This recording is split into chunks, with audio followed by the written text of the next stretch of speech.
വർഷങ്ങളായി തമിഴ്നാട്ടിൽ തുടരുന്ന ന്യൂനപക്ഷ പ്രീണനത്തിന് കനത്ത പ്രഹരം.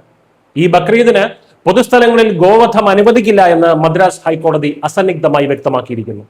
കോടതി വിധി പറഞ്ഞു, മുഖ്യമന്ത്രി വിജയ് അത് ശിരസ വഹിച്ചു എന്ന അവസ്ഥയിലാണ് കാര്യങ്ങൾ ഇപ്പോൾ. കോടതി വിധി വന്നതോടെ തമിഴ്നാട്ടിലെ സുഡാപ്പികളും അവരുടെ പാദം കഴുകി കുടിച്ചുകൊണ്ടിരുന്ന സ്റ്റാലിനും കൂട്ടരും ഒക്കെ അക്ഷരാർത്ഥത്തിൽ ഞെട്ടിത്തരിച്ചിരിക്കുകയാണ്. Justice GR Swaminathan, V Lakshmi Narayanan എന്നിവരടങ്ങിയ ഡിവിഷൻ ബെഞ്ചിന്റേതാണ് ഈ ചരിത്രപരമായിട്ടുള്ള ഉത്തരവ്.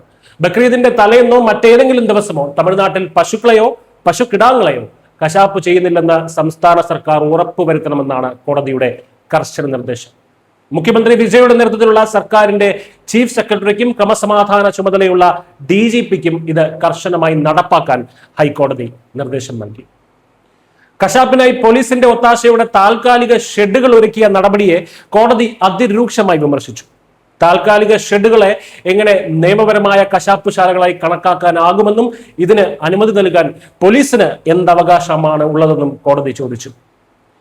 ഭരണകൂടത്തിന്റെ തണലിൽ നടക്കുന്ന നിയമലംഘനങ്ങൾക്ക് കോടതി നൽകിയ പച്ചയായ ഒരു ചെകിടത്തടി തന്നെയാണ്. പൊതുസ്ഥലങ്ങളിലെ ഗോവധം തടയണമെന്നാവശ്യപ്പെട്ട് കോയമ്പത്തൂർ സ്വദേശിയും ഹിന്ദു മക്കൾ കക്ഷി നേതാവുമായിട്ടുള്ള K സൂര്യപ്രശാന്ത് നൽകിയ പൊതു താൽപര്യ ഹർജിയിലാണ് ഈ സുപ്രധാന വിധി. യഥാർത്ഥത്തിൽ 1976 ഓഗസ്റ്റ് 30 തന്നെ തമിഴ്നാട് സർക്കാർ ഗോവധം നിരോധിച്ചുകൊണ്ട് ഉത്തരവിറക്കിയതാണ്. എന്നാൽ മതേതരത്തിന്റെ പേര് പറഞ്ഞ് വോട്ട് ബാങ്ക് ലക്ഷ്യമാക്കി ഈ നിയമം മാറി മാറി വന്ന ദ്രാവിഡ പാർട്ടിയുടെ സർക്കാരുകൾ ബോധപൂർവം കണ്ടില്ലെന്ന് നടിക്കുകയായിരുന്നു.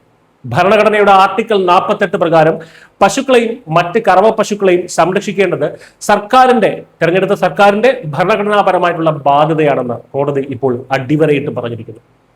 ഇവിടെ ഏറ്റവും ശ്രദ്ധേയമായിട്ടുള്ള കാര്യം കോടതി നടത്തിയ ഒരു സുപ്രധാന നിരീക്ഷണമാണ്.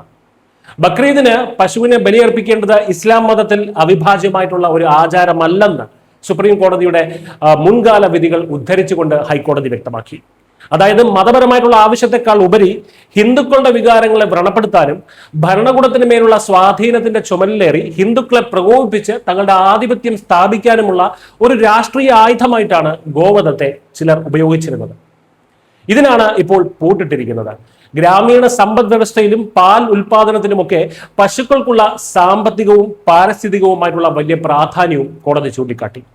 ഒരു വിഭാഗത്തിന് വേണ്ടി മാത്രം വളയുന്ന മതേതര കാപ്പട്യങ്ങളുടെ മുഖം മൂടി വലിച്ചു കീറുന്നതാണ് ഈ വിധി.